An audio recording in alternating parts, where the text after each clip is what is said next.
love is far from heartless. Every reason to live, but he died regardless. The life of a martyr, sacrifice peace in place for our torture. Not only was the lead, indeed, he was the author. Why bother with a scoffer when all of my strength he was the source of? I can hear Mary Ann telling me, life not hard, it get easier and easier if you let it be. Up, downs, lefts, and rights, like the letter T, but you can get through it, you from a divine pedigree. Make sure you always telling the Lord thank you, from dangers unseen and seen from all angles. This life only for the authentic, the book of life, pray that your name get marked in it. Breath of life from the Lord, pray he long-winded. It don't matter how you start, it's all about how you finish. It's how you finish. But how you finish. But how you finish. It's how you finish. He sent your son for me, didn't deserve it. He taught, bled and died for me, didn't deserve it. The lake of fire, that was for me, but then you curved it. If I had 1,000 tongues, wouldn't be enough to worship your holy name. I know it's not a game. When I look how far you brought me, it's hard to view you the same. Thank you for your grace and your mercies. You never let me hurt me. Even my mama noticed the change. They think we keep the laws cause we think we better. I tell them we keep the laws cause that's what the Lord tell us. In the Tanakh and the Torah and Paul's letters, I see they want to scatter the sheep, striking the shepherd. Whatever, they got no lies to sell us. We kept the receipts knowing that we'll be sky dwellers. Just a matter of time, roles gonna be rewired. So let's celebrate all the beginning and end time. So it's how you finish. It's how you finish. It's how you finish.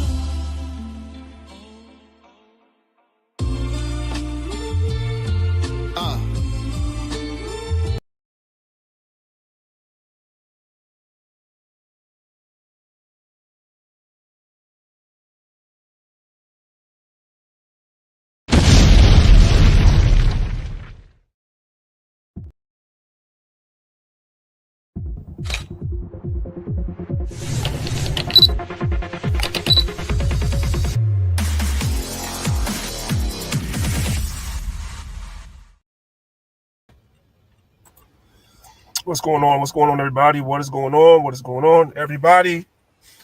Welcome to another edition of the Lions of Israel Sunday class that we come to you every week with a class that's dealing with health and wellness. It's your brother, Priest Daniela, representing Lions of Israel, along with Sister Malika. Give all praise, honor, and glory to the Most High God for bringing you brothers and sisters here for another week to listen to the class. So without further ado, guys, I'm going to turn the class over to her.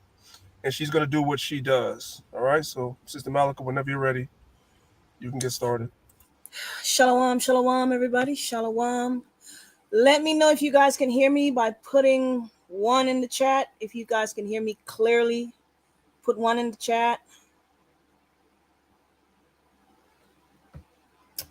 Hopefully you guys can hear me clearly. Okay. All right. All right. Welcome, everybody. Welcome. Let me give a shout out. I don't know where I'm. I got 2 things in front of me here. Shout out to Sister Kelly. Sister Kelly, shout out to you. Shalom, sis. Shout out to Brother Rama Jama. You know, I think that's Benjamin. There has to be Benjamin with that name, Rama Jama. Okay. Shout out to Brother Rama Jama. Shout out to Sandy, Princess Angelina. Shout out to LOI in Detroit. Shout out to everybody who's watching. Thank you guys for coming. Thank you. I'm gonna get right into it. All right, I'm gonna share my screen again. I just want to thank you guys for showing up today, because you could have been anywhere else. All right, I'm going to share my screen. Here we go.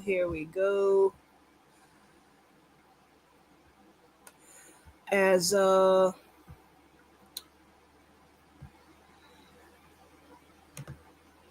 you know, as Dan always say, you build it while you fly it, right? There we go. Okay, there we go. All righty. So, I decided to name today's class The Ways of Our Ancestors, right? And we're going to get into why I named the class today that. The ways of our ancestors, or the ways of the ancient. So, I'm certain that some of you guys already know that there are people in our community, in the so-called Black community, the so-called Hebrew Israelite community. There are people in this community, people in the world, and they don't believe in herbal medicine. They don't. They claim that the practice of herbal medicine is pseudoscience, right? Pseudoscience. That's what they claim. But here's a question. What was our ancestors doing? The question is whether did our ancestors practice herbal medicine? That's the question today, okay? Because we were doing something. We didn't just start out with European lab-made medicine, okay? So I want to share a little bit of something from my family. My grandmother passed away at 95 years old, right? And my grandmother could not read. She didn't know how to read, right? That's just, she was born, at a different time. She was born, as they say, at the turn of the 19th century, right? She had several children with my grandfather, but she couldn't read. But she made sure that all of her children went to school and all of them can read and write. Okay, but she wasn't able to do that. She was a little farm girl, grew up on a farm in the country, and she raised her family. But here's the deal, right? My grandmother was the herbalist in our family. She was the one who administered the cleanse to the family, the whole family. She was the one that was giving us the cleanse. She, gave us the herbal remedies when we were sick, and I could tell you they work because I have my testimonies, my personal testimonies from when my grandmother.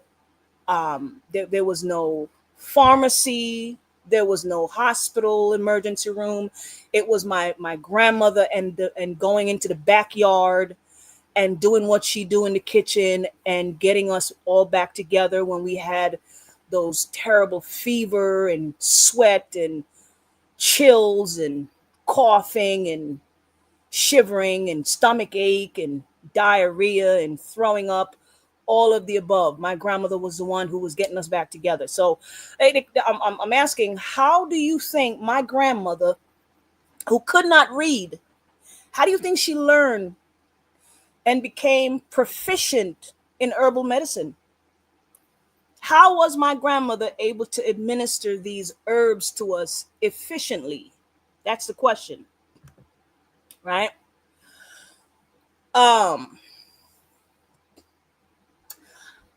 So did you guys, I'm certain some of you already know this, right here in the United States, during slavery, if a slave was caught using herbs or practicing herbal medicine, he or she was put to death. Did y'all know that? Oh, yeah. Because the slave master was so afraid that the slave they were using certain herbal plants to poison their slave master. So the fear of poison, the fear of poisoning by the slave was widespread among white enslavers and was used to justify severe punishment upon the slaves. So we're going to talk about the practice of herbal medicine in the United States. Enslaved women often use their knowledge of plants for medicinal purpose as a means of resistance. They use the herb to control reproduction. when I was reading this, this messed me up. Our sisters here in the U.S. during slavery was using the herbs to terminate their pregnancies because it was like a direct challenge to the system of slavery. They were trying to get rid of the baby because they know that the babies were being produced for labor on the plantation. That's all the babies are born, and a couple of years later they're on the plantation working. And the woman didn't want that. They didn't want to see their babies being born and thrown on a plantation. And so they were trying to terminate the children so that babies didn't have to, come out here and work on plantation. And so they were using the herbs to do this, and they said this resistance by the women was met with violence and brutal punishment. Enslaved women would also use certain plants to poison their slave masters. Right? Colonial legislature passed laws to control enslaved people's knowledge of herbal remedies.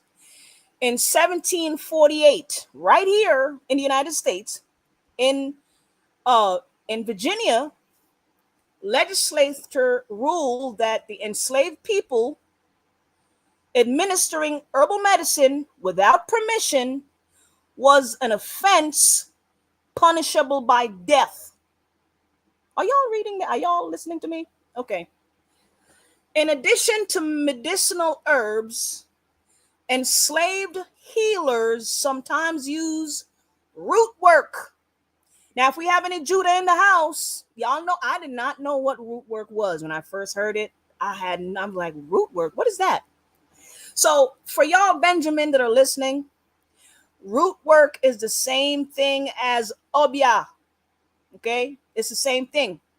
Same thing, different name, different country. Okay? So our brothers and sisters here, especially the women, was using root work against their slave masters. The slave masters often view these practices as threatening and superstitious, which could provoke severe punishment.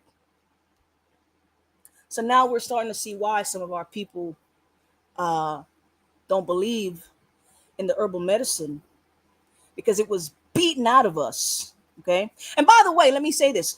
The practice of root work and obia is pretty much just using herbs to poison people. All this extra superstitious mumbo jumbo nonsense about the spirit realm and all that nonsense, all of that is garbage. Okay. The root work and the obia, it's using certain chemicals from the plant against your enemy to poison them. Okay, that's all that was back in the days. Now people have turned it into something evil against their own people. So now we're going to talk about the practice of herbal medicine in Jamaica, right? Across Jamaica, Black midwives are often called doctresses or granny midwife. The women act as the general practitioner among the enslaved people. So during slavery, our woman was the healer there using the herbs. Okay, these women were also recognized as leading doctresses in Jamaica during the late 1800s and early 19th centuries. They were known for their mastery of herbal medicine, use of herbs, and hygienic practices, often achieving better outcome than European trained doctors. Wait. Let me go back, because somebody way in the back missed that part. They didn't hear that part.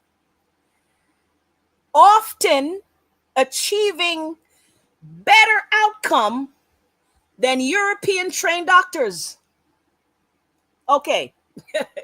Their work laid important foundation for the island's health tradition, but their stories are less documented and have largely faded from mainstream history.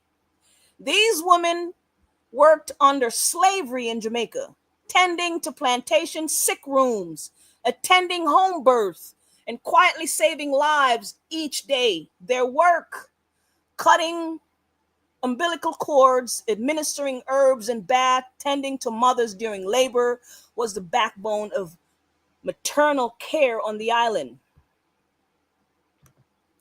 By the way, I didn't make none of this up. I went into an archive on a Jamaican website. This is documented history. Yet, colonial authorities and slave masters view this type of practice with suspicion and fear. In 1760, after the Great Tacky Rebellion, which I'm not going to go into today, some of y'all, Benjamin, might know what the Tacky Rebellion was all about. Jamaica Assembly passed a slave law. And this slave law include the Obeah law. In Jamaica, the original practice of Obeah, like I said, Obeah is the same thing as root work, okay? The practice of Obeah was the use of herbal plants for poisoning. Yes, the slaves in the islands was also using the plants to poison their slave masters. See, we ain't that different now. We're not that different. Okay? Judah was up here doing his thing with the herb. Benjamin was out there doing their thing with the herb. And they was all on the same page. They was mixing up them herbs and getting rid of them slave masters, boy. The practice of Obeah was branded as a capital crime. Any midwife herbal medicine was seen as witchcraft. Jamaicans were regularly prosecuted under the Obeah Act for nearly 2 centuries, through the 1800 into the 1900, with respectful herbalists facing arrest and prosecution under this law. Okay? So, if Black people was in slavery practicing herbal medicine, here's a question. Here's a question, guys. If we were in slavery being prosecuted for practicing herbal medicine, don't you think that this is a knowledge, that this is a lifestyle that our people went into slavery with? They went into slavery with this knowledge. They went into slavery with this practice. They were sold from the shores of Africa with this knowledge. They were brought into slavery with it. What I'm trying to explain is the practice of herbal medicine comes from the melanated people who were put into slavery. This tradition, they had it before they went into slavery. So now here's another thing, right? If you want to learn herbal medicine, you can't go to the white man and learn it. They didn't know what it was. They were scared of it. They created laws against it. You have to go to your people if you want to learn herbs. You have to go to your own people. It's your people who have this knowledge. The white man was afraid of it. He said it was hocus pocus. So your people are the ones with the knowledge. Go to your elders. The ones that were able to retain this kind of knowledge that was passed down to them from their ancestors. Just like my grandmother, who couldn't even read. But this was a tradition that was passed down to her naturally.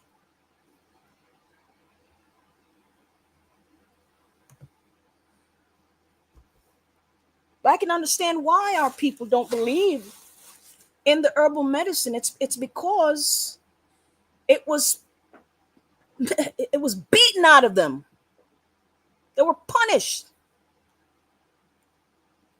So when you decide that you want to go to school to learn herbal medicine, which I'm not saying you shouldn't go, okay, you do whatever you know, but if you decide you want to go to school to learn herbal medicine, just understand that you are being taught by the same people who put laws into place to punish your ancestors for practicing herbal medicine. I just want you to know that.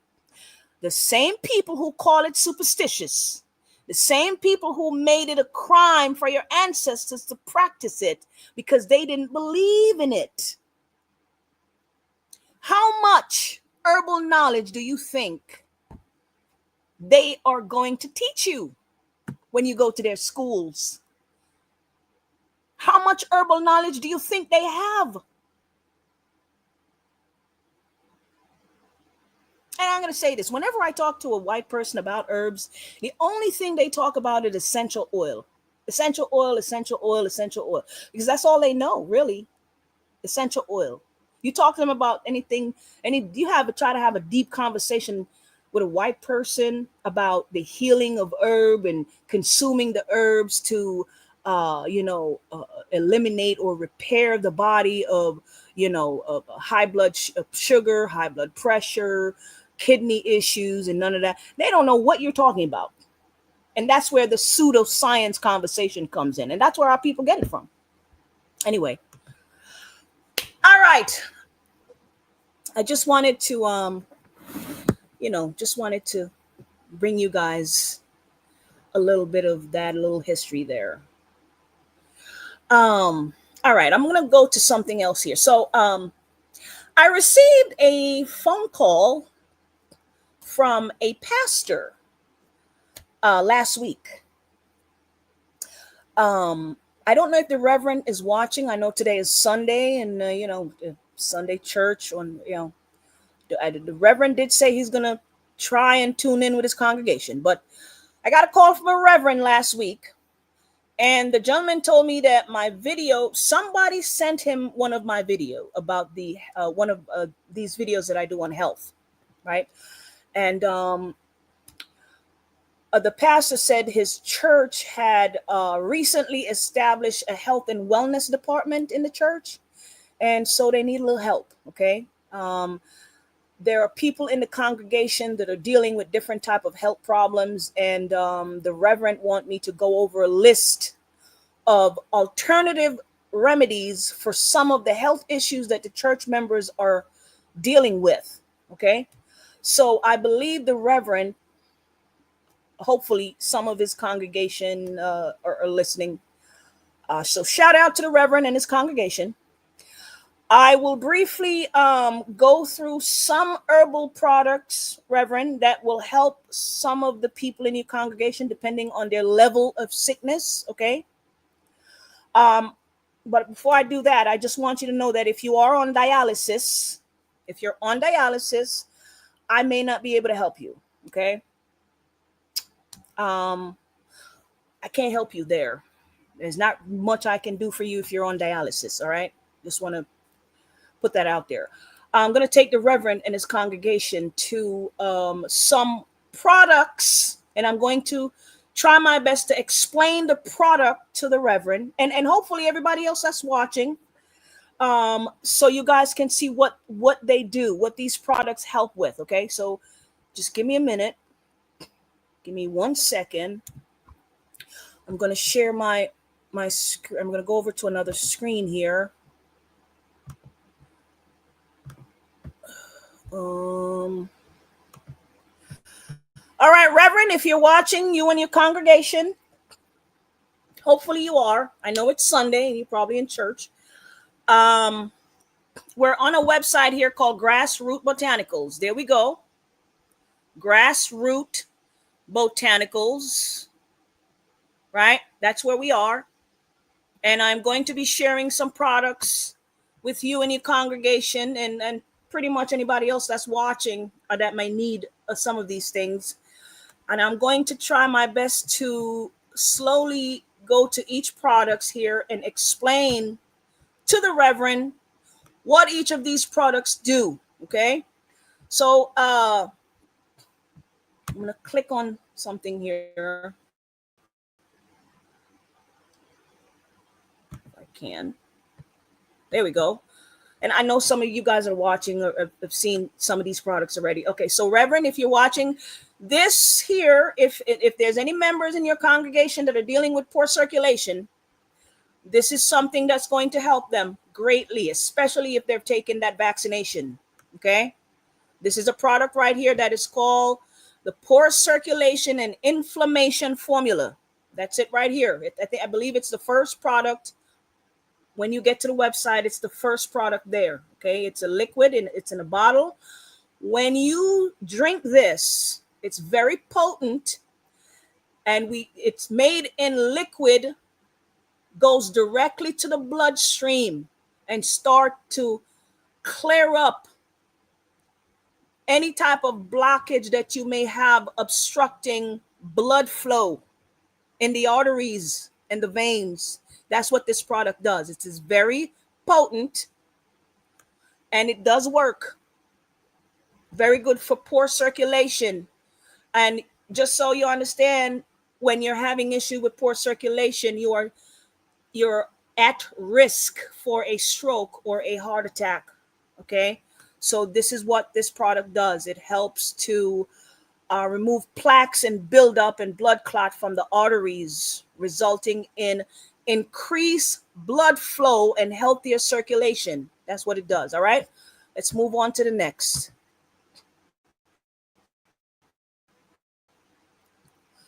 We have something here, Reverend, for diabetes. This right here is another product, and this is for diabetes. Okay, if you're, your blood sugar level is too high, or even if you have someone in the congregation who have borderline diabetes, they may not have type 2 yet, but they're borderline. It means that their blood sugar is too high. This is going to normalize the blood sugar. It's going to get rid of all that sugar from the urine and clear up all of that sugar from the bloodstream. Okay, this is going to lower your blood sugar. That's what this does. And if you are on metformin or any other type 2 medication, this is a product that will help you to wean yourself off of your medication and get off of it if you so choose to. Okay, that's if you want to. That's a choice. All right, because those medication damage organs. So this is a herbal formula that helps to lower your sugar and help you to get off of your medication. All right. And this is a vegetarian capsule that it comes in. And I'm going to show you something else here quickly. This is the same exact formula here. And this one is you can put in your tea. This is the same exact thing. This is a diabetic formula. Same thing, but this one is in a powder form. If you want to make yourself a cup of tea, you put this in your tea and it works just the same. All right. We put, there you go. So that's your diabetic formula there for your congregation who's dealing with diabetes. Okay. Now, this right here is for anybody who's watching that has a gallbladder. If you ever start having issues with your gallbladder, you go to the doctor, they tell you have gallstones and they want to remove your gallstones. Please don't. Okay, please don't. We're going to talk about that in a few minutes too. But please don't remove you. This is a formula here to remove the gallstone. The doctors always want to remove your gallbladder. This is going to help you to remove those stones that's hurting you, because they do hurt. Okay? You don't have to remove your gallbladder. You can take something to remove the stones. This is a formula right here that helps you to remove those gallstones so you don't remove your gallbladder. Okay? There you go. It's called the gallstone removal. All righty. This right here, this is a product, an herbal product for people who are dealing with occasional constipation. Okay, you may not be dealing with severe constipation, but you're dealing with occasional constipation because of your diet or whatever. Maybe you're stressed out. I don't know, right? You don't have enough fiber in your diet. This is going to help you with occasional constipation. This is not something that's going to really have you, like just sitting on the toilet all day. This is a very gentle colon cleanse. Okay, it's a gentle colon cleanse. All right, but if you have a whole bunch of garbage in your gut, it might have you going. Okay, but this is supposed to be a very gentle colon cleanse. All right, for people who are dealing with occasional constipation. Okay, all right, and all that gas and bloating, it'll bring the stomach down a little bit. All right. This right here, Reverend, because I know you have people in the congregation dealing with blood pressure, maybe you yourself. We have something for high blood pressure. Okay. If your pressure is high, this is a liquid formula that you put in your mouth. Don't add any water to this. Don't put this in any water. You're going to put this directly underneath your tongue. Let it sit there for about 5-6 seconds, and then you swallow. It's going to go directly to the bloodstream because you're dealing with high blood pressure. So these things go directly to the bloodstream and help the pressure to become normal again. All right. It's very strong, but it works. Okay. These are all herbal formula.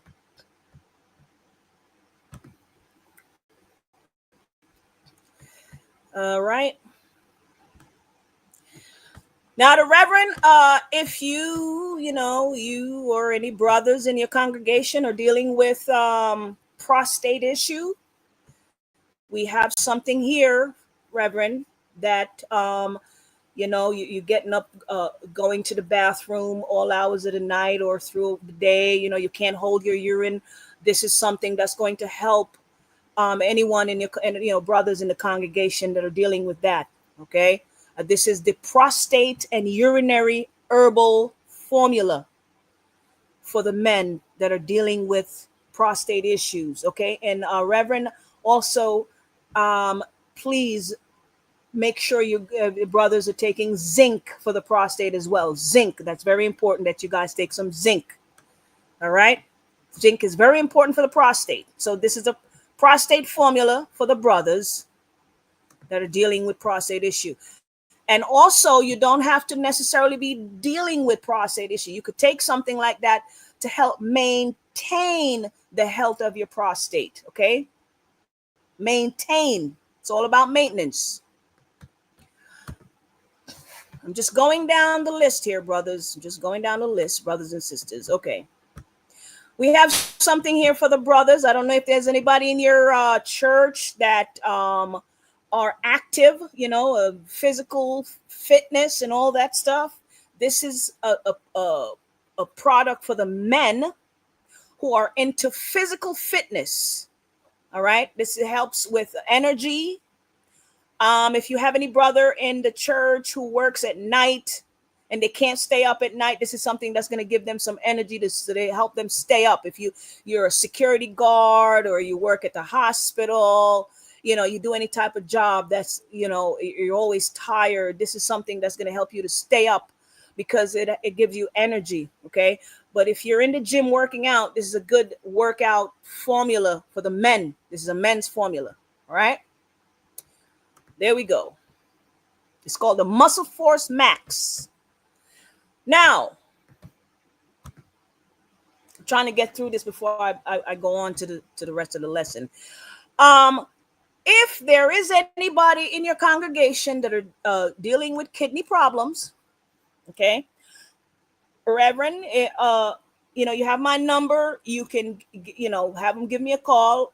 I can look at the numbers there. But if you have somebody that the kidney numbers are a little low, okay, this is a formula. This is called the kidney and bladder formula that can help them to bring those numbers back up.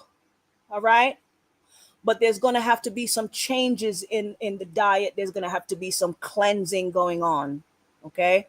But this is a formula for the kidneys and the bladder. All right. Especially when those numbers are not too good. Okay. But as I mentioned at the very beginning, I can't help you if you're on dialysis. Okay. Okay.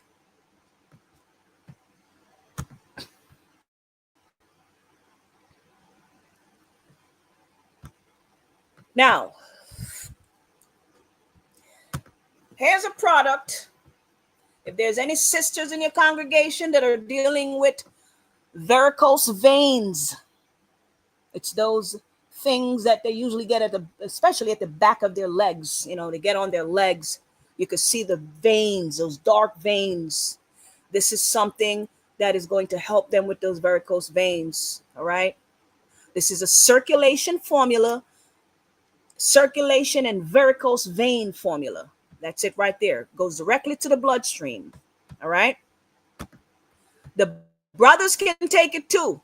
But the women are the one that struggle the most with varicose veins. All right. Now, this is a formula for the babies, the children. Okay. This is a children formula. There's any children in the congregation there, or anybody who's watching that have children, this is a children immune support. It has herbs in here for the children. Okay. Your kids, it's winter is right around the corner. Now is the time to take care of the children's respiratory health, so they don't come down with coughing and all that stuff. There's some good herbs in here for the babies, and it helps with their immune system and coughing and stuff like that. All right. This is a good formula for the babies, and it's not bitter. In case you're wondering, it's not bitter. Okay. All right.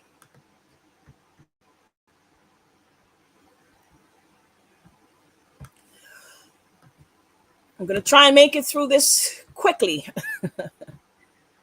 The Reverend asked me asked me to do this. And so I'm shout out to the Reverend and his congregation. All right. This is a formula for the liver.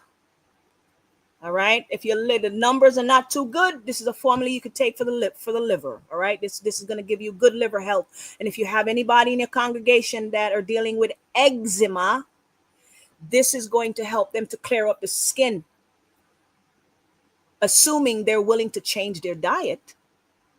Okay. So this is the liver and a liver detox. This any issues you have going on the skin, stuff like this will help to clear it up. This is detoxing the system. All right.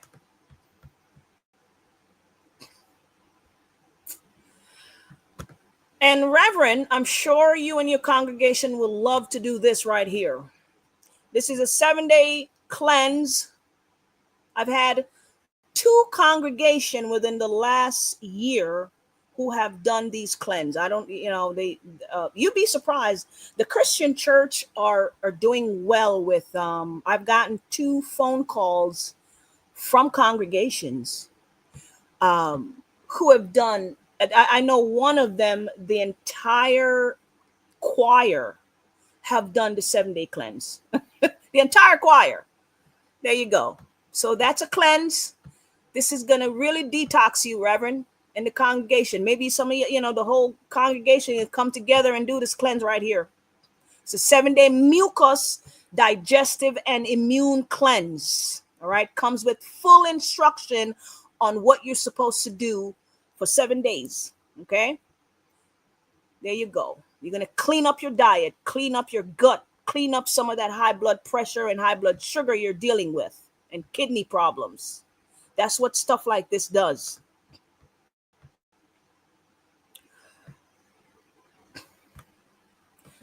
We have here the parasite cleanse. This helps to get rid of bacteria from the gut. You have bacteria in the colon. A lot of people are walking around with bacteria in the gut. And that's why you're bloated. When you have a lot of bacteria in the gut, it causes bloatedness and gas. Okay? You take something like this and it'll help to get rid of some of that bacteria. It's the bad one, the bad bacteria in your gut. All right? That's what the parasite and candida formula does. And if you are a cancer patient, or even if you are a recovering cancer patient, this is what you should be taking to protect the cells from any bacteria and anything else that's going on in your body so that cancer doesn't come back. Okay? All right.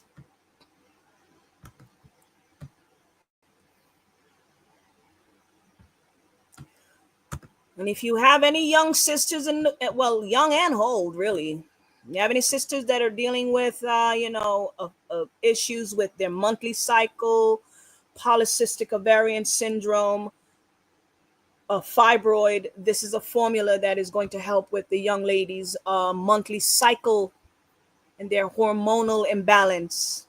All right, there you go. You can show that to the sisters. It's called the fibroid, PCOS, and hormonal and menstrual formula. It's for the endocrine system.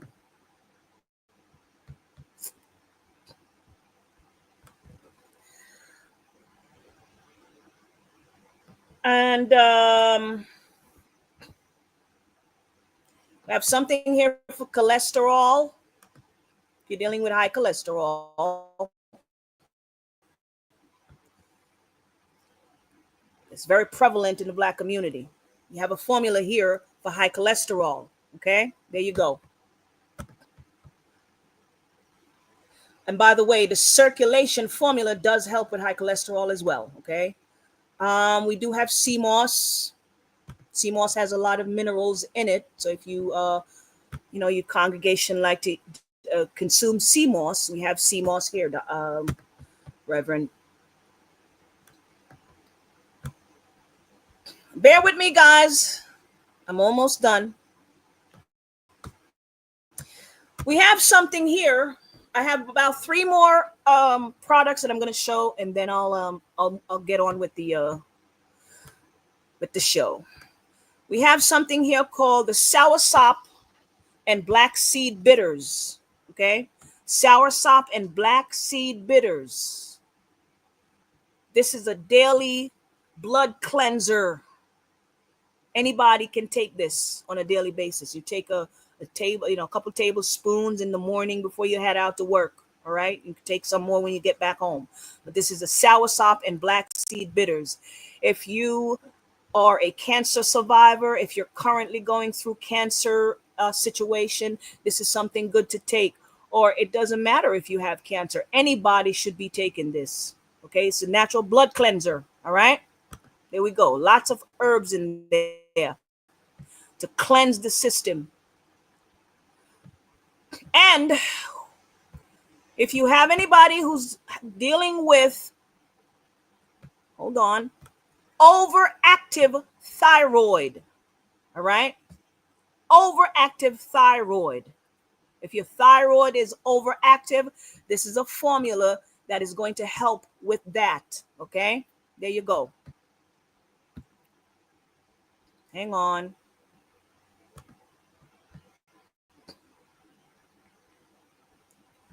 And then we have something for underactive thyroid. There we go. You're dealing with underactive thyroid issue. We have something for that here. This is for anybody who's dealing with underactive thyroid. Okay, there you go. And again, we're on the website called Grassroot Botanicals. All right. So shout out to the Reverend. Reverend, there's a lot more product on the website. Okay, you and your congregation can go there and browse and look and, take some time to look at all the stuff that we have here. But I just wanted to show you. I know you asked for us to show what we have. And so there you go. The website is called Grassroot Botanicals, grassrootbotanicals.com. There you go there. And you just look at all the stuff that we have there to help you and your congregation. Okay, so shout out to the Reverend. All right.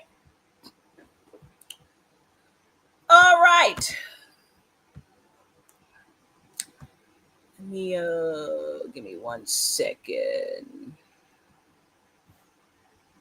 Current slide. There we go. Okay, good. All right.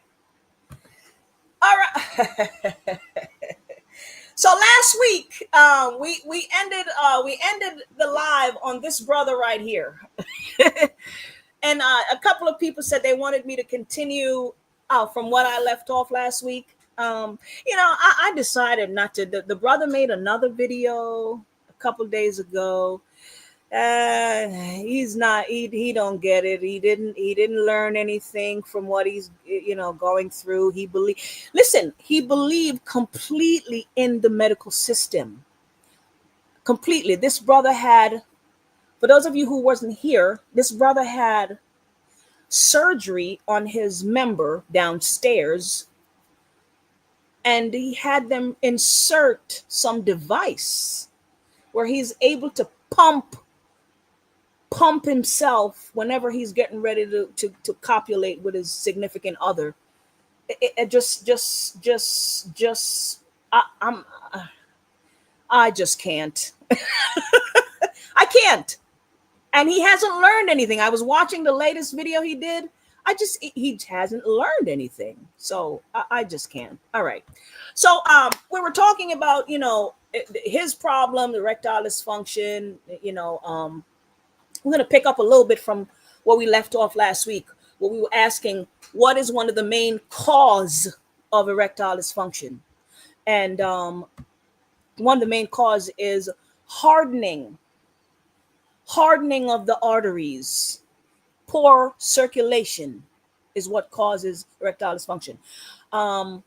Diabetes can damage blood vessels and nerve that control a man's erection. Okay.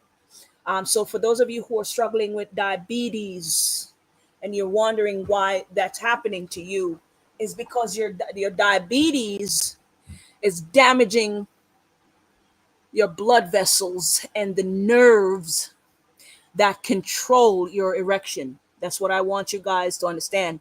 And that's why I wanted to take you guys and show you some of those products there, because you can get off of that diabetes nonsense if you really want to. You can clean up yourself, clean up your diet, clean up your lifestyle, and have a better quality of life. Okay. One of the main causes of erectile dysfunction is underlying health condition that affect blood flow, nerves, or hormones such as heart disease, diabetes, high blood pressure, and obesity. Okay. Obviously, sometimes psychological issues can play a factor. Like, there are some brothers who are depressed and struggling with depression and anxiety. And anything that you have going on in the brain can affect the body as well, because your brain is a part of your body. Okay. Stress is also very significant in this condition as well. I can't help you with that. Okay. Certain medications can cause erectile dysfunction as well. If your blood pressure medication, your depression can you imagine you're depressed and you're taking medication for depression that's causing erectile dysfunction? Isn't that something? And something is wrong with your prostate, so you're taking medication for prostate cancer, and that's causing erectile dysfunction. It's madness. It's madness. What are some signs of poor circulation? Now, I'll say this. Some of us, we get these signs and we ignore them. Y'all know I'm telling the truth.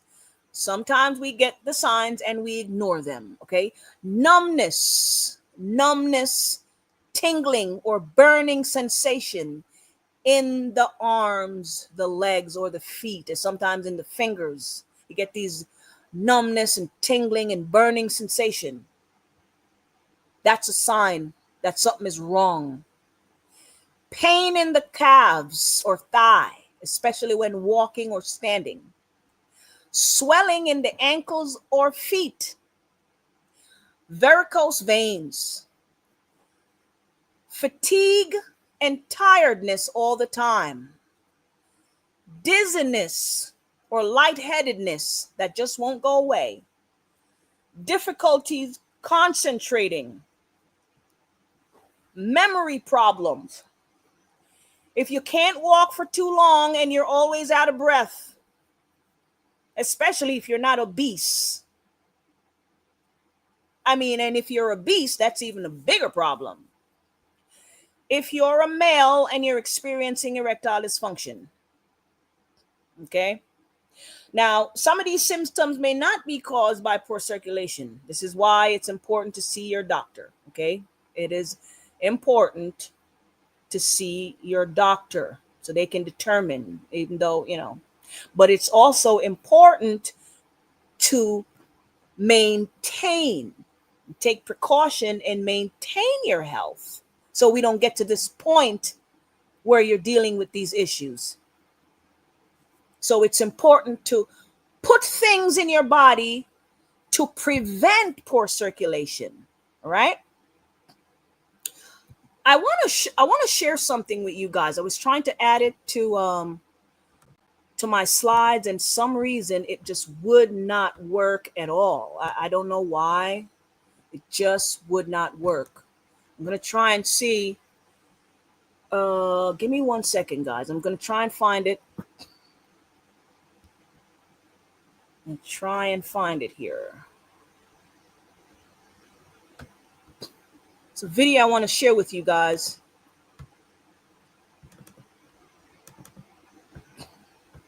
If I can't find it, my bad. Whoops, that's not it. That is not it at all. That's not it.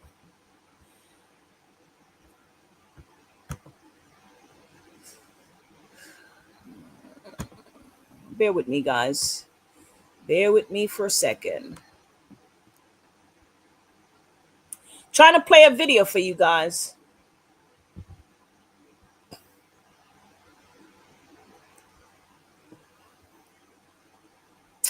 If I can't find it, I'll have to come back to it. I really wanted to show you guys the video.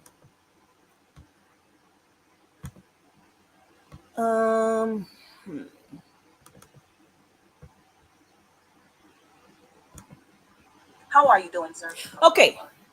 Okay, so you were here a few weeks ago. Was it a few weeks ago? Yeah, it's about a month or so ago. You were not feeling well when you walked in here, right? Something going on with your breathing. You were having short of breath, right? Yes. Respiratory issues, right? And somehow I encourage you to go to the doctor. Had to. To the doctor like about 5 years ago. Right. And so I want you to talk into this. Are you guys able to hear it? Can y'all put one in the chat if you can hear this video? I'm not sure if you guys are hearing it. Camera and tell the people what happened when you went to the doctor. Well, I had shortness of breath. My family made me go to stop right now and go to the doctor. So we sat there until I went. And okay, so the brother, if it's the video is too long, I'm gonna tell you what the brother is saying. He said okay. So when I first met this brother here, okay. Brother came in looking for something for poor blood circulation. All right. So he had an idea what was wrong with him. But the brother was complaining to me about breathing problem. He was having problem breathing. And the brother was saying he can barely walk a few steps without getting out of breath, feeling like he just can't go anymore. That's what he told me when I met him. To the emergency room, just got checked out. They said everything was okay as far as what they seen with the test. But so I'll say this, right? I had to force the brother to go to the hospital. I had to, and that was the first time I'm meeting him. I literally had to, I had to get it. I'm like, brother, you gotta go to the hospital. This is crazy. And he was able to go to the hospital, and his family took him there. And so he's saying here that they did a whole bunch of tests and they sent him to see a cardiologist. Okay. then they recommended me to a cardiologist. I knew things wasn't right, so I still wasn't going to stop there. So I went to the cardiologist. They did an echocardiogram with a few other tests on me and found out that one of my main arteries to my heart was 95% blocked. Okay. I don't know if you guys heard that. Hang on. I want you to repeat that again. The doctors found out that one of your main arteries was over 95% blocked. Yes. Did y'all hear that? The brother said when he went and saw his cardiologist, they found that one of his main artery, the main artery, was 95% blocked. Are y'all listening? This brother was a walking, he was, man, I don't think y'all understand what that means. He was walking around for over a year like that. He was on his way out the door, like literally meaning he was on his way to his grave. 95% blocked. And the brother also mentioned that he was dealing with erectile dysfunction, unfortunately. Okay. So I wanted to show you guys this video. I'm sorry that the volume is not too high, but I wanted to share this because these are things that are happening to our brother in real time. Okay. We just don't really talk about it. This brother was brave enough to allow me to videotape and share, because he said he would like to share his story to all his brothers so they can learn something from him. And then there was other blood vessels. I had a lot of heart disease, a lot of arteries that were choked off. They showed me on the diagram.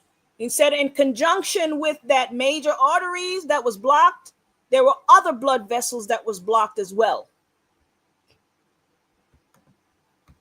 Sorry, guys. So basically, they had to do a procedure right away because I had shortness of breath, and that's what led to this whole thing. So they had to do a procedure. He had shortness of breath. Put in a stent, and then they also went into my vein in my arm and blew up some of the. Okay, so they ended up putting a stent. Okay, they ended up putting a stent. But when he got out of the hospital, he felt better. He came and he wanted to get some more of that circulation formula there. Right.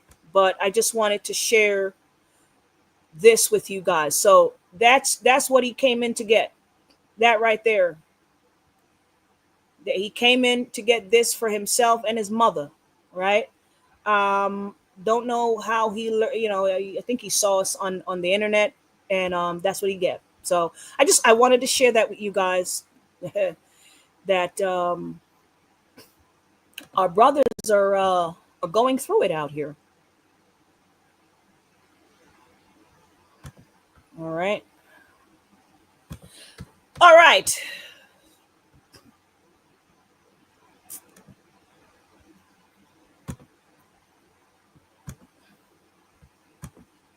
Okay, so I wanted to show you, brothers, this is what a healthy artery look like.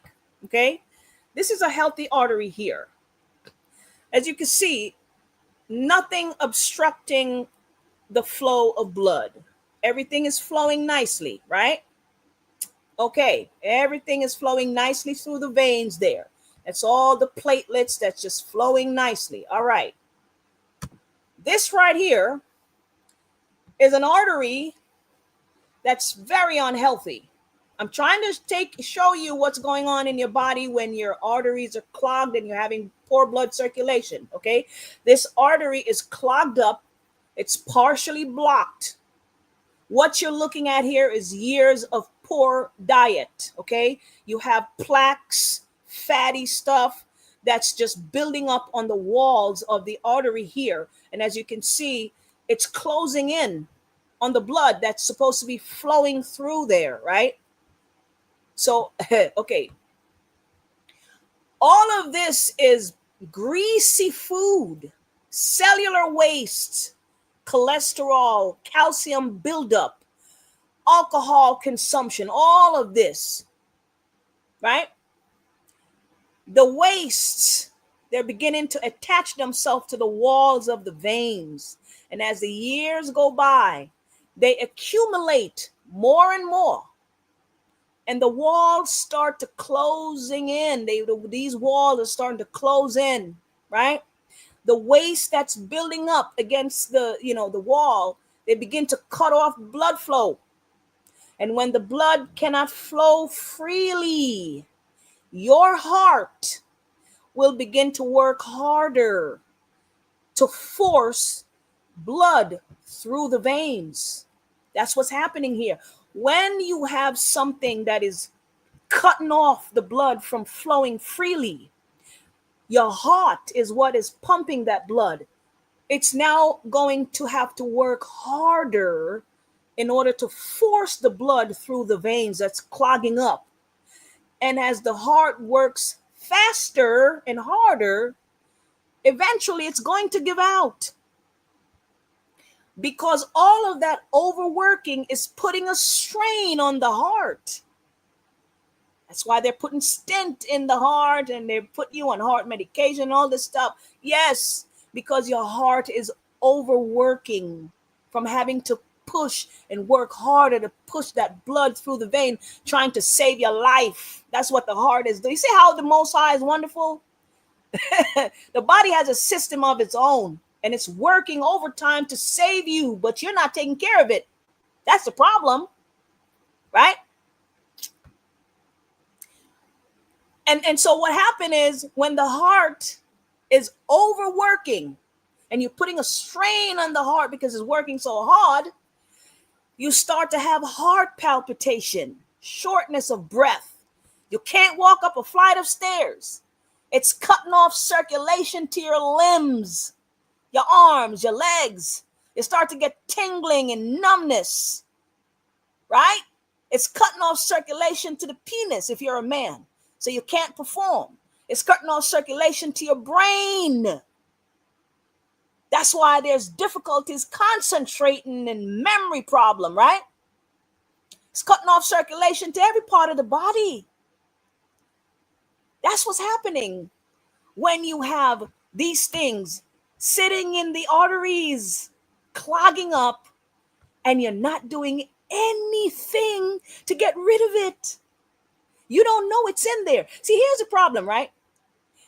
You don't know that this stuff is inside of you until it begins to affect you physically. That's when you know. What I'm trying to teach you is you need to practice prevention, meaning you need to take something on a regular basis to make sure these things do not accumulate in your arteries. Do you guys understand what I'm saying? If you wake up on a regular basis and take something for circulation, you're going to prevent these things from forming in the blood vessels. Because as I always say, herbal medicine is preventative medicine. I've always said that. That's what you're doing. You don't have to have this problem to try and prevent. You're trying to prevent it. You don't want to have this problem. That's what I'm trying to teach you guys. You don't want to try. You don't want to have these problems. Let me tell you something. Practicing herbal medicine takes years off of your life. It keeps money in your pocket. It keeps you out of the hospital. Okay. You start having these type of problems. You end up in the emergency room. You start seeing the cardiologist. They put you on medication. They don't put a stent in your heart. Now you got to go be on blood thinner for the rest of your life because you got something in your heart that they put in. It's a whole bunch of mumbo jumbo when all you had to do is practice preventative medicine. That's it. Okay. All right. And as you can see here, this is a blood clot.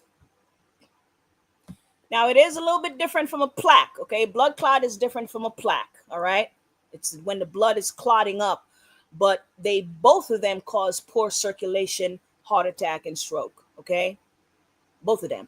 And as you can hear, and if you were here last week, when we talk about what the doctors were saying, that the COVID vaccines cause blood clots. Okay. I didn't say it. The doctors said it. Okay. And the senators. Okay.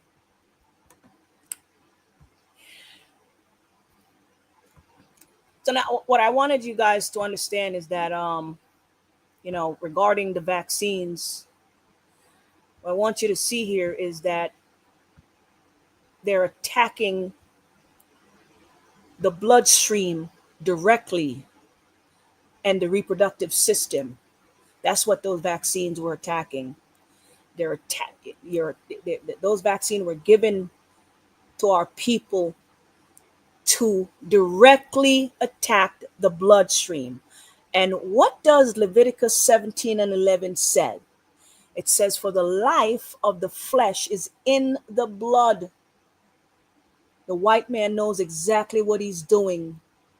Make sure he's putting something in there to attack your life. The life is in the blood. And then attack the reproductive system so you don't reproduce.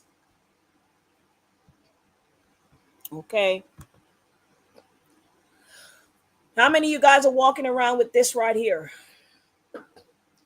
Varicose veins. That's also a circulation problem. Varicose veins. Brothers and sisters, if you were walking around with your legs looking like this, this is varicose veins, and this is a problem with poor circulation. All right? This is poor circulation problem right here. That's what varicose veins are. Okay. How many of you are walking around with your swollen feet? Okay. You might be having issues with the heart or some other issues, but I suggest you go check it out. Go see somebody, call somebody, get help.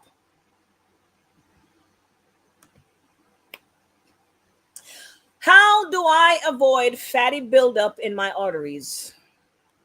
And I left off a letter there, but what my husband always say, we build it while we fly it, right?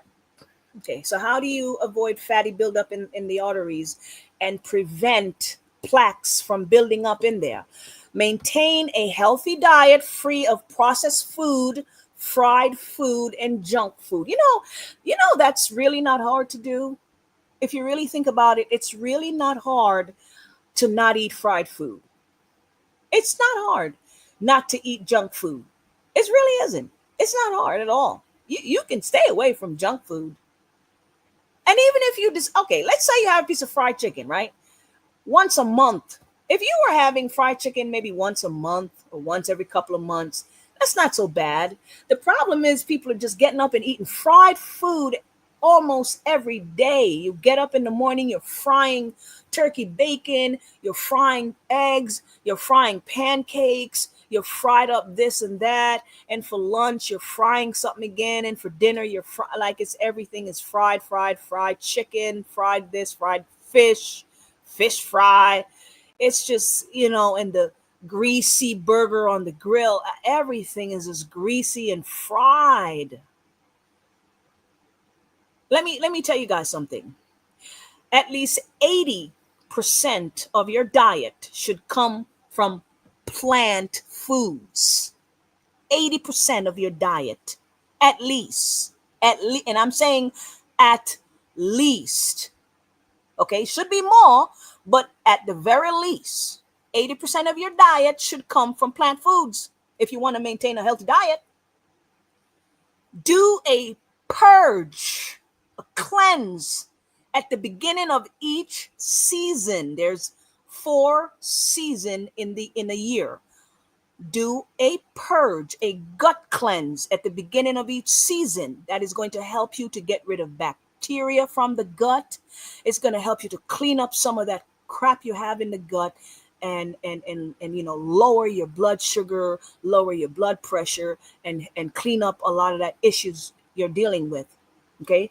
Take herbal formula. Take herbs. That helps to prevent flat plaques from building up in the arteries, like the circulation formula.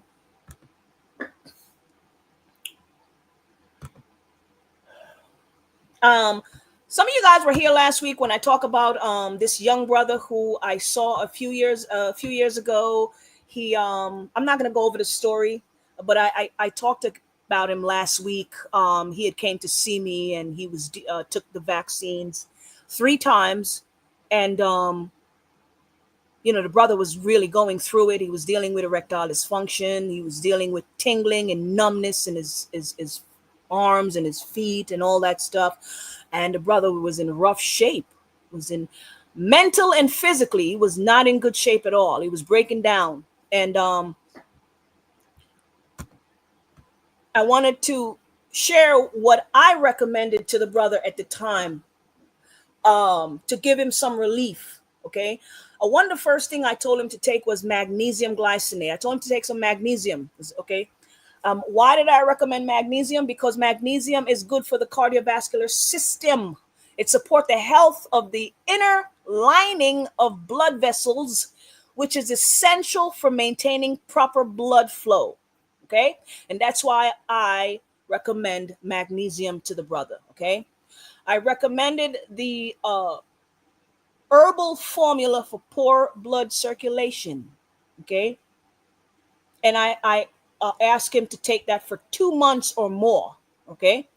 And I recommend that formula because every single herb in the formula maintains cardiovascular health, and it supports vascular integrity. It increases blood flow. It goes directly into the bloodstream, which is what you need if you're trying to get rid of poor blood circulation. And I also recommend that he do some moderate exercise because exercise promotes blood circulation, right?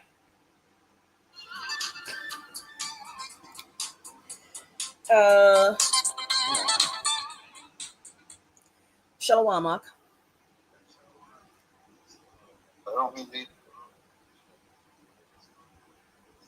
There's a brother Karab wants to give a testimony.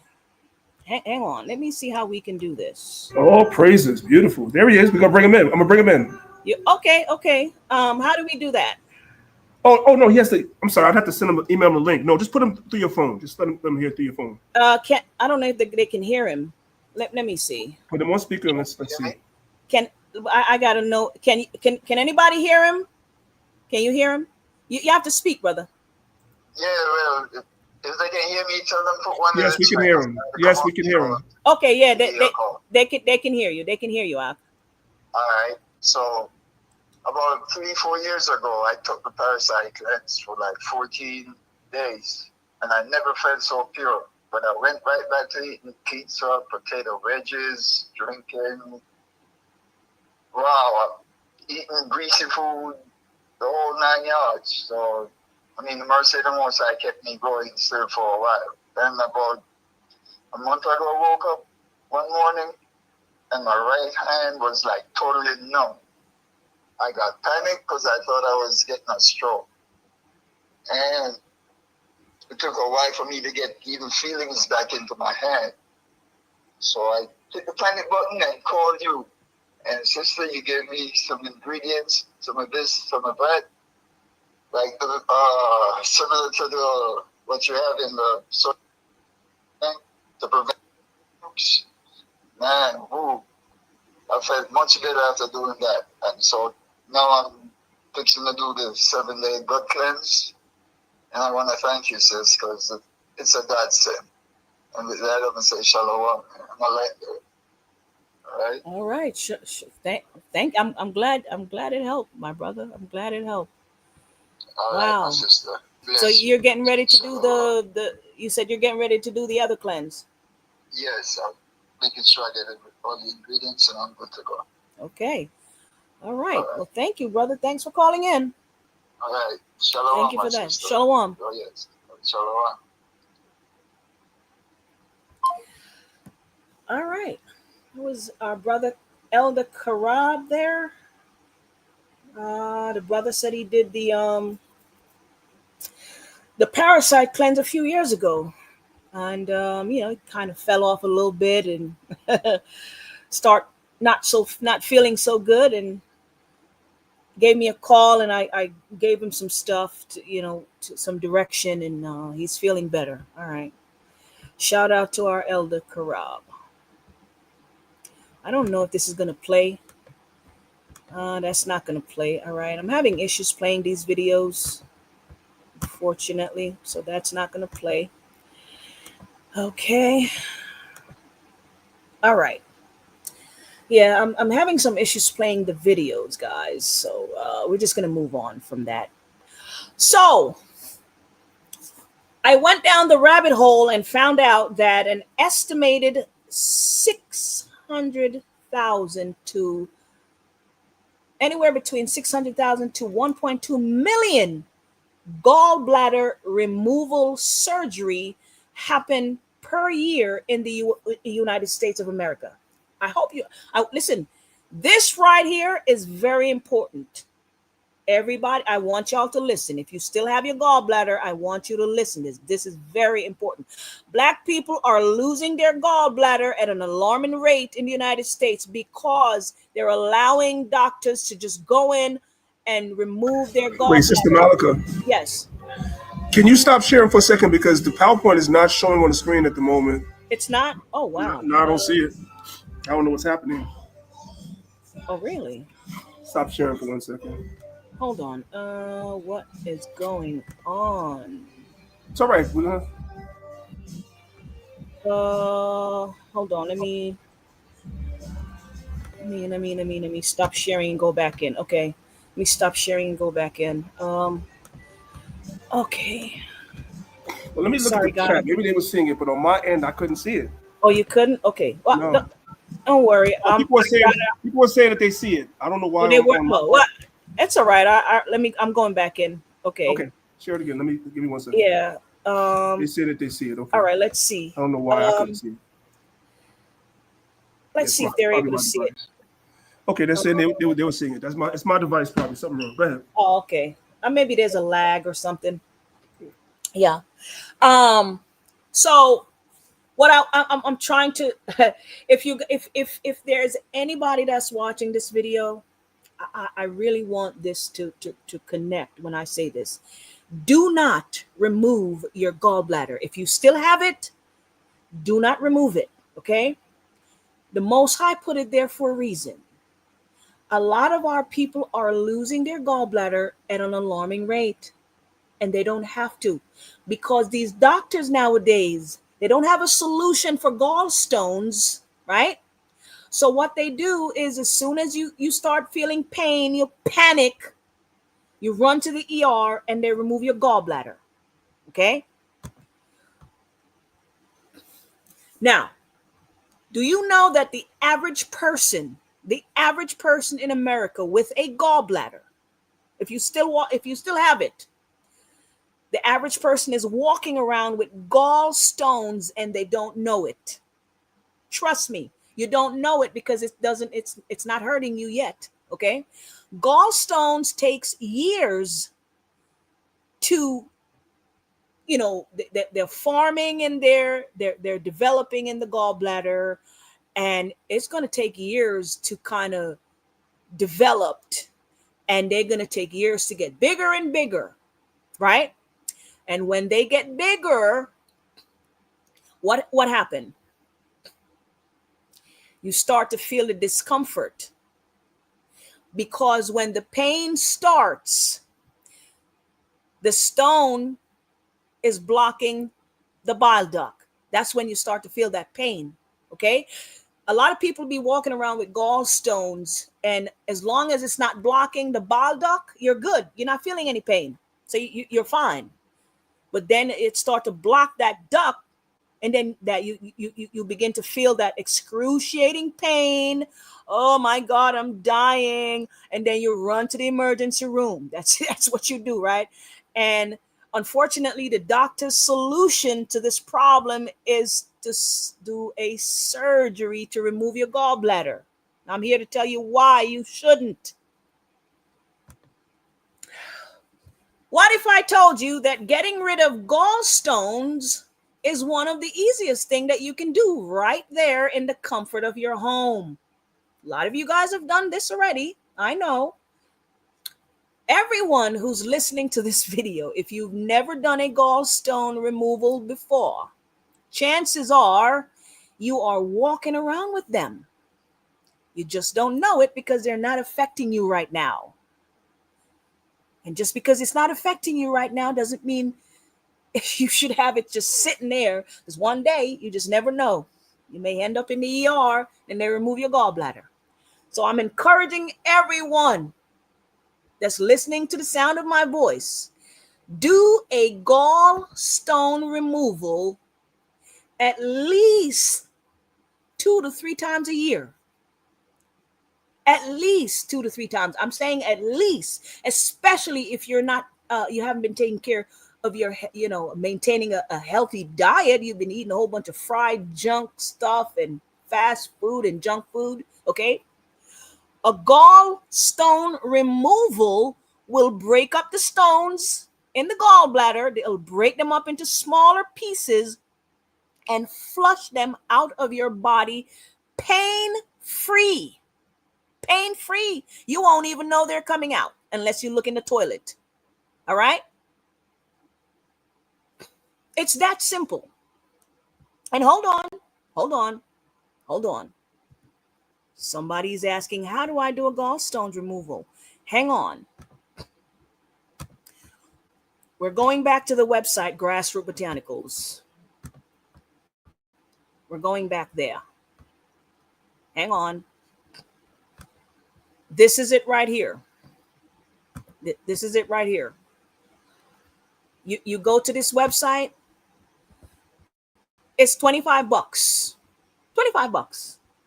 You're not paying for shipping. It's literally whatever the price is, that's what you're paying.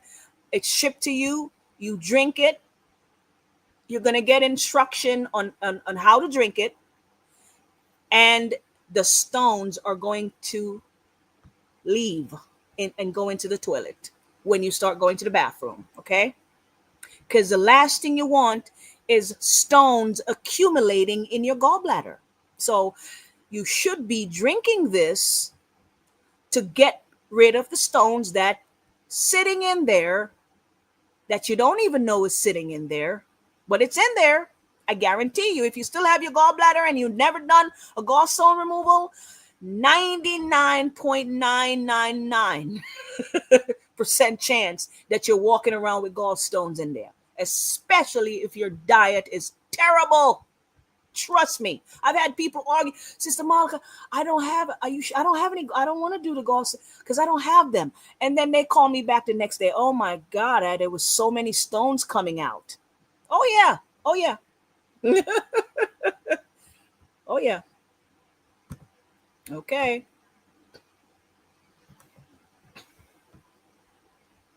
And did I mention when you take this stuff, it's pain-free? It's pain-free.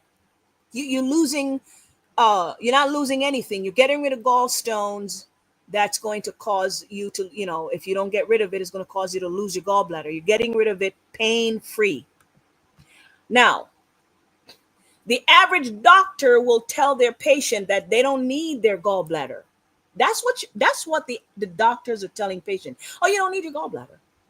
So it's okay to remove your gallbladder if you have gallstones, right? I'm here to tell you that God, the Most High God, do not make mistake. And if He put the gallbladder inside your body, it belongs there for a reason. Okay? So someone might be wondering, Sister Malika, what's the purpose of the gallbladder and why do I need it? Okay, I'm going to explain. Your liver produce a liquid called bile. And your liver produce about 27 to 34 ounces of bile every day. Your gallbladder takes that bile and store it. Then it releases that bile into your intestines. And your intestines uses it to digest the foods that you eat. That bile is needed to break down and digest all that greasy, fatty, fried up junk food and fried chicken and fried burger that you've been eating on a daily basis. That's why you need your gallbladder.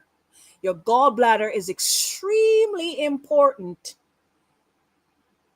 because it collect and store one of the most important things that you need for digestion, especially with all that garbage you're eating.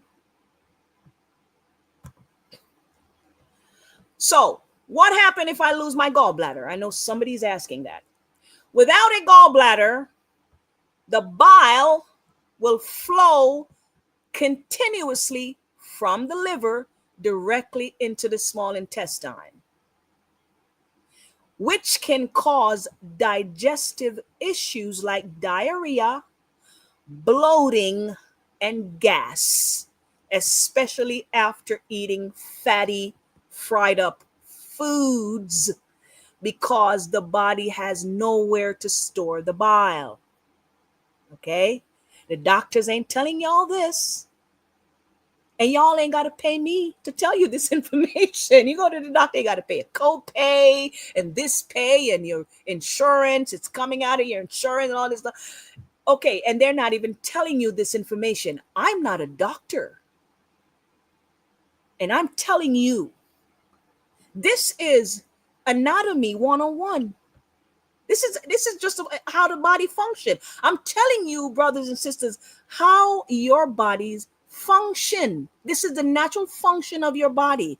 And I'm explaining to you, when you lose an organ, when you have the doctors remove your organs, there is going to be repercussion, because the Most High put these organs in there for a reason. Okay? So that's what happened when you lose your gallbladder. You're going to start having digestive problem. And here's the problem too. Those digestive problems can lead to stomach cancer. Yes. Yes. If you no longer have your gallbladder, you must change your diet completely and maintain a low-fat diet. So now you're going to have to change your diet. There's certain things you can't eat, because if you eat certain food, it's going to mess up your stomach, right? Okay. Start having long-term digestive illness, including cancer of the digestive system, because you lost your gallbladder. Your stomach is not able to digest properly. Okay, I wanted to share some healthy plant food that help to keep your blood sugar levels low.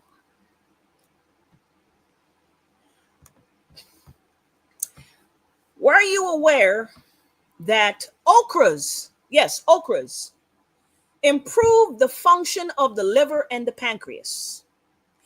Okra improve the function of the tissues in the pancreas and lower blood sugar by slowing down the sugar absorption in the body, which helps a healthy person to avoid diabetes, but also helps the person that has diabetes, because it helps to lower blood sugar. Hang on. I was talking to my sister Jeanne earlier, and I realized that a lot of people, shout out to Sister Jeanne, by the way. I hope she's watching. We were talking about how some people cook okras, right? And I wanted to share quickly, because a lot of people don't like okra because they be boiling the okra and they can't cook, right? So I'm going to show you guys quickly, just a quick few seconds, how you can cook your okra. Here we go. Without making it slimy.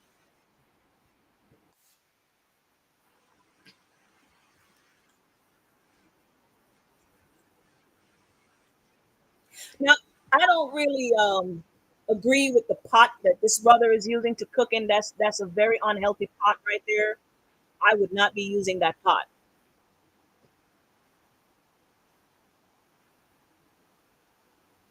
That pot has so much chemicals in there. Mhm.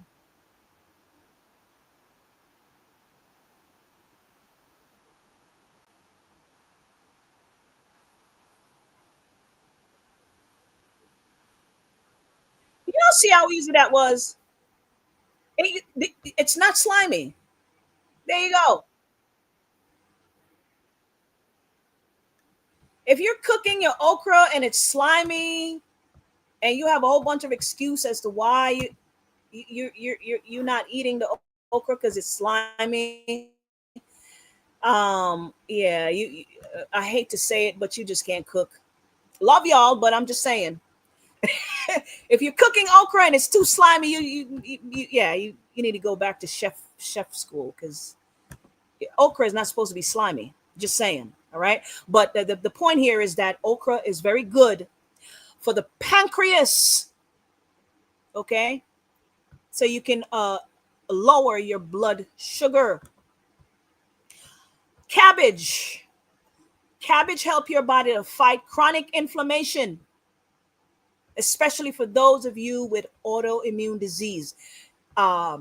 Cabbage has high level of vitamin C, vitamin K, and folate. Folate is essential for baby's brain development in pregnant mother, and if you're breastfeeding, right?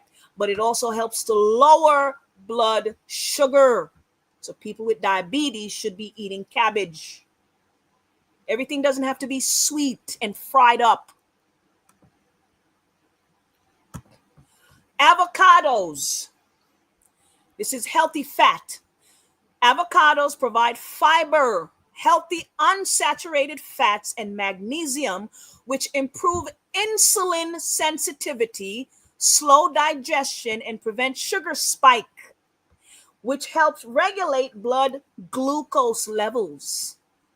It is a low sugar, low carb food, and it doesn't raise your blood sugar. These are real food that the Most High created from the plants. Lentils. Lentils are beans and peas and legumes. They are great in keeping your blood sugar levels low. They're high in fiber and complex carbohydrate. Their high fiber and complex carbohydrates slows digestion, leading to lower blood glucose and insulin response. Okay, replacing your processed starchy foods with lentils can significantly reduce blood sugar spikes after your meal. Their protein and magnesium content also contribute to blood sugar management. And what I'm telling you guys to do is to use one of these foods, one of these things that I just showed you guys. Just use one of them every day to replace at least one of the bad foods on your menu, on your plate every day. Just pick one of these and replace one of your bad food that you have on your plate. Just replace it with one of these right here. When you're cooking dinner, use one of these instead of your fried up whatever. Just pick one of these and replace it with something. And use this to replace something on your plate, is all I'm saying. All right. Okay. Do we have enough time for the sisters? We have about half hour. Okay. Hopefully I go through this by 15 minutes. Okay. So, we're going to talk about, this is for the sisters, but we're going to be very discreet. We're going to be very discreet. Okay. So the brothers can watch because you have wives. Okay. So we're going to talk about yoni steaming. The sisters already know what that is. Yoni steaming. All right. So I was going to tell you guys a little story. I was in Lowe's buying some material to make a yoni chair. And the lady at the register, she was a Russian lady, right? And she asked me what I was building. And it was kind of weird. I was like, you're not going to know you're not going to understand if I tell you. And she said, no, go ahead, tell me. So I told her I was making a yoni chair, and she didn't understand what I was saying, but I started to explain it to her. And she said, yes, my mother did those. She says, I used to watch my mom do those when I was a teenager. So this is a Russian lady telling me that her Russian mother was doing yoni steam when she was a teenager. I just wanted to share that story with y'all. So what is yoni steaming?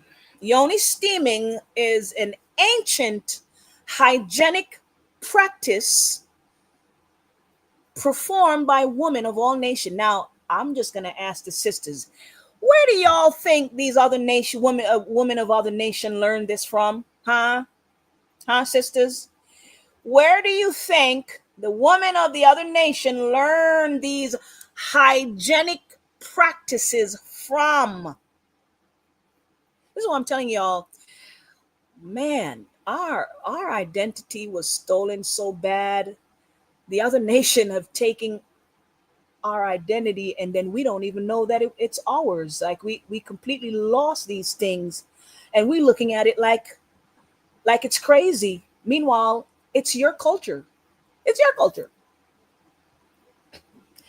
The practice of yoni steaming involved preparing a herbal formula that is specifically formulated for the woman's uterus and reproductive system. The herbs are boiled or steeped and then poured into a yoni pot. Okay. This pot must be kept sanitized when not in use, and kept away from children and kept away from the kitchen area and so on and so forth. It should be kept in your bathroom in a clean area. Okay. You allow the herbs to cool down without losing its steam. The woman will then place the pot underneath the yoni chair.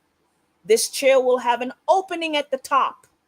Then she will sit on the chair and cover the lower half of her body with a large towel or fabric, preventing the steam from escaping, so that the steam from the healing herbs penetrates her lower half. That's what our women were doing. You see, if you see the sisters here to the right of the screen, she's demonstrating that for you. Okay, she's sitting on a yoni chair. Now, according to my research, the practice of yoni steaming has been documented in ancient Mayan and Central American cultures, as well as in African traditions like the Baho and the traditional Korean medicine. So this is an ancient practice. But why were women doing yoni steams? Yoni steaming was traditionally used to promote overall vaginal health, balance hormones, and support a woman's menstrual cycle.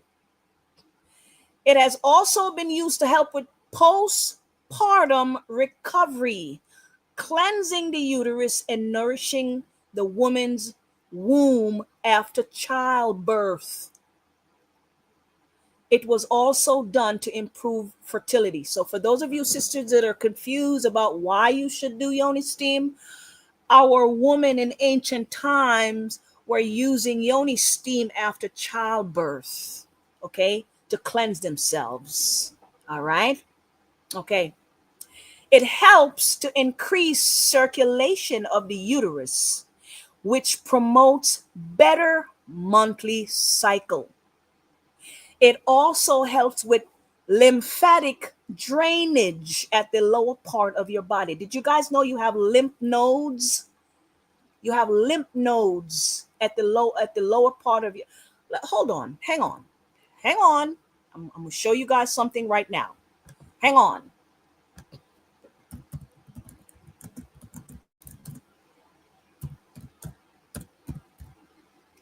Hang on, sisters. I'm going to show y'all something.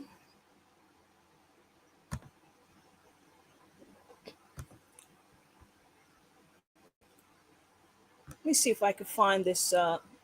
Hopefully you guys can see this right here. This is an image of the lymphatic system. I want y'all to see something. Do y'all see this? All of these tentacles running up and down the arms, the neck, all down the stomach, the leg. These are all connective tissues, and this whole system here is your lymphatic system. Okay. And if you look right here in the front of the crotch area right here, that's a whole bunch of lymph nodes. That's what you call lymph nodes. Okay. All of these things are called lymph nodes. It's a part of the lymphatic system. When you do a yoni steam, you are cleansing. You're helping to drain the lymphatic system, which is very important, ladies. Okay? Very important. So there's something very special when you're doing a yoni steam. You're not just sitting over a bucket of hot water with herbs. You're cleansing your body. You're doing a cleanse. So I wanted to show you guys this. Right here, right between the crotch area here, you have a whole bunch of lymph nodes here. You have the appendix here and the lymph nodes right there. So I just wanted to show you guys that. All right. Okay. Now, I see this trend where you have a whole bunch of women going to the spas, the yoni spas, and a whole bunch of women lined up and doing yoni steam in the same room. I'm not doing that. I'm not doing a yoni steam with a whole bunch of women in the room. Listen, privacy. You need privacy when you're doing yoni steam, okay?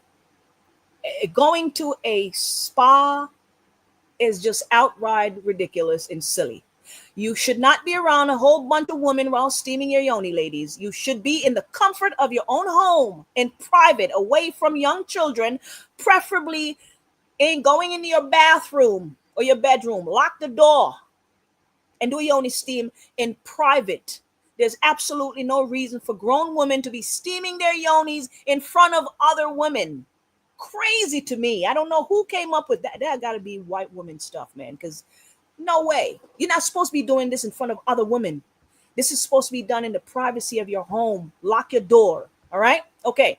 Now, I want to make this very clear. If you have IUDs, ladies, okay? If you have IUDs, you should not do a yoni steam. All right?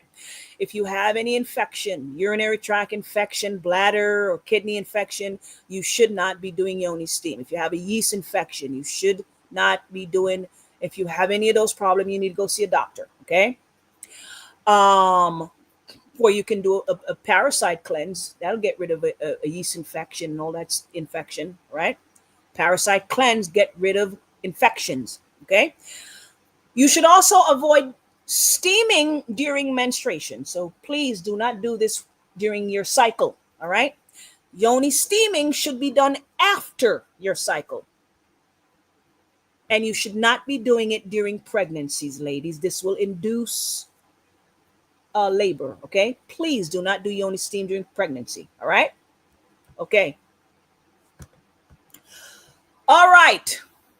What kind of herbs should be used during a yoni steaming? The herbs that are used for yoni steaming are herbs that support the woman's uterus and her reproductive system. It's very important that you're using the right herbs because you need herbs for the reproductive system here. You need a herb like a red clover, Romania, red raspberry leaf, shepherd's purse, mugwort, motherwort, Vitex, so on and so forth. Okay, these are herbs that helps to nurture your lady parts. All right, I'm going to share my screen again. Sorry, guys. What do we have here? What is this? Okay.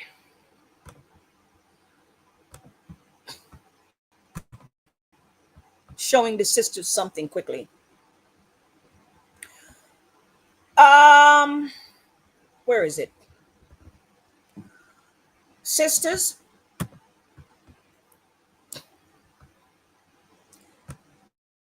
Here's a yoni steam right here. And you notice how pretty it is? Stuff for the sisters are very pretty, isn't it? This is a beautiful herbal formula for yoni steaming for the sisters. All right. We're on the Grassroot Botanical website again. Here it is right here. Grassroot Botanicals. And if you come down, you will see the herb. It's called the Yoni Steam Blend. All right. And there you go. This is a herb for yoni steaming. Okay. All of the herbs in there for yoni steaming for the reproductive system. All right. There you go.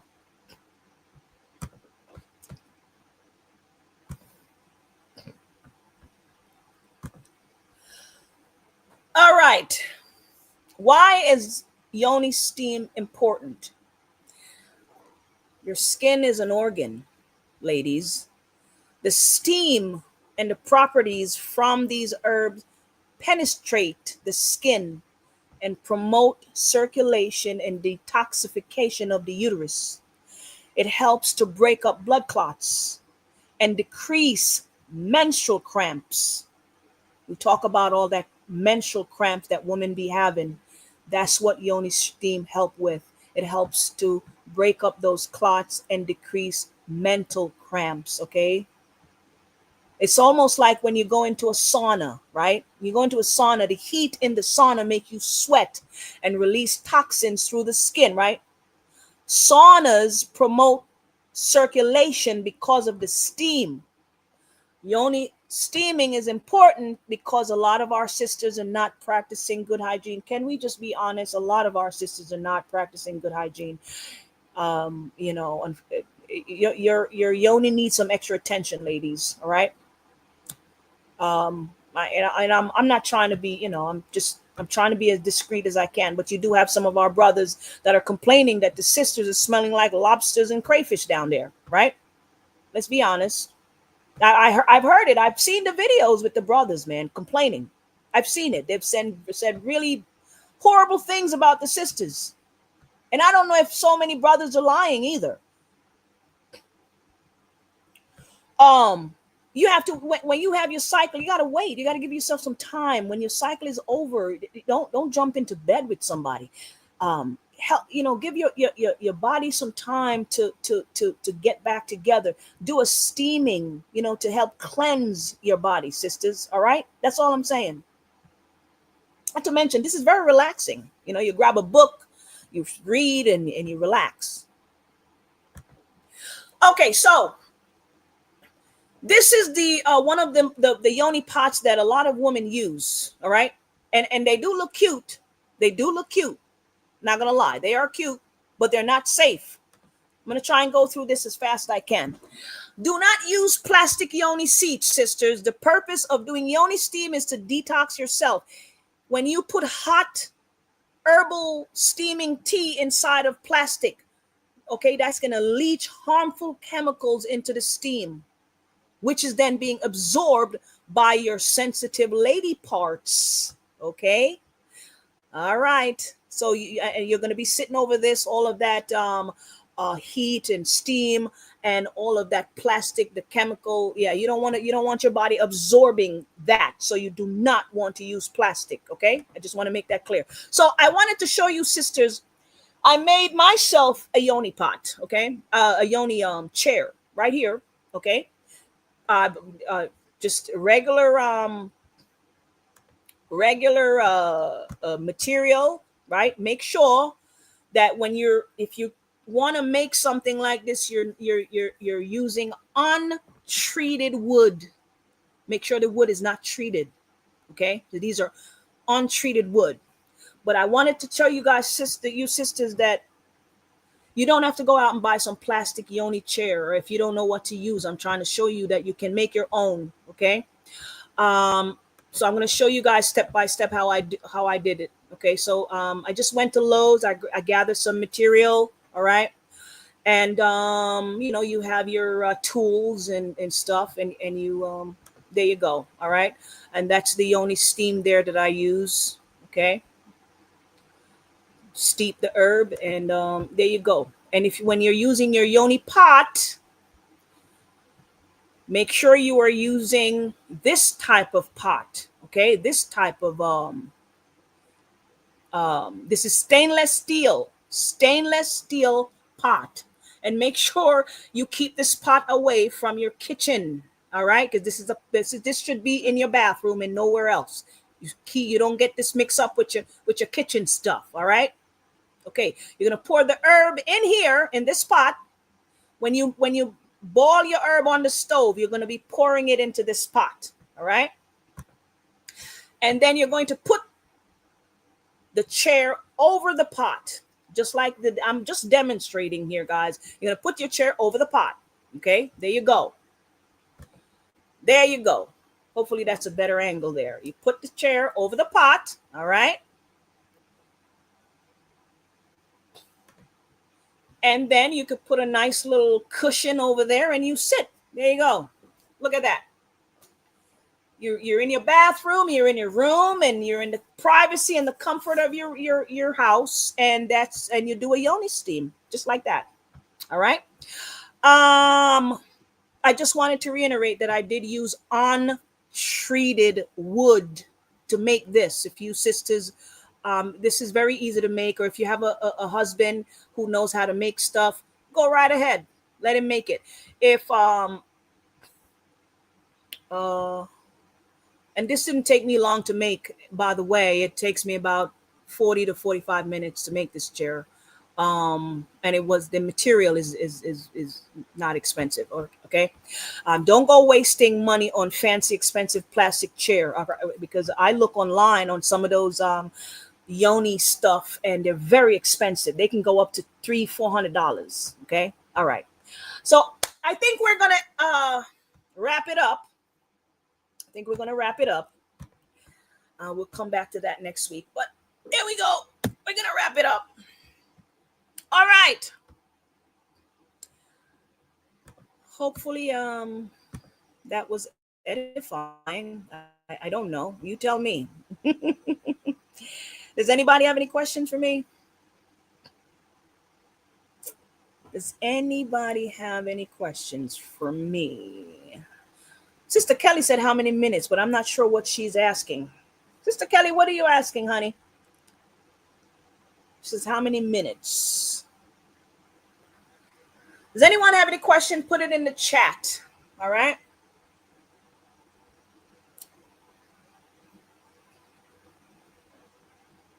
Well, thank you, Sister Angelina. Thank you so much. Thank you. Any question before I go, guys? We're coming to the end of the class. When you're steaming your yoni, it's just like when you're making just a regular cup of herb, you know. If it's just leaves and flowers, you're just steeping it in some hot water. That's all you're doing, Sister Kelly. You don't have to boil the herbs. If it's just leaves and flower, you just boil the water, put the herbs in there, and you don't want to sit over a hot pot of yoni steam. Okay, you want to let it cool down a little bit. But you want to make sure that there's enough steam there because you're doing a yoni steam. Okay, so you make sure you have enough steam to do the job. All right. Yeah. Any more question?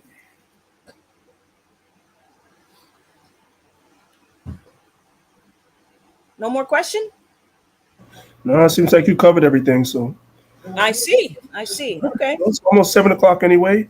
Yeah. We appreciate you guys being here. If you're not subscribed to the YouTube channels, make sure you guys subscribe to the YouTube channels. Most High Allah, we'll see you guys again next week. Well, you know what? No, next Sunday we're observing the Feast of Tabernacles, so maybe not. We'll let you guys know, all right? Yeah. With that being said, we say shalom to everybody. We're going to end the live. We'll see you next week. Shalom.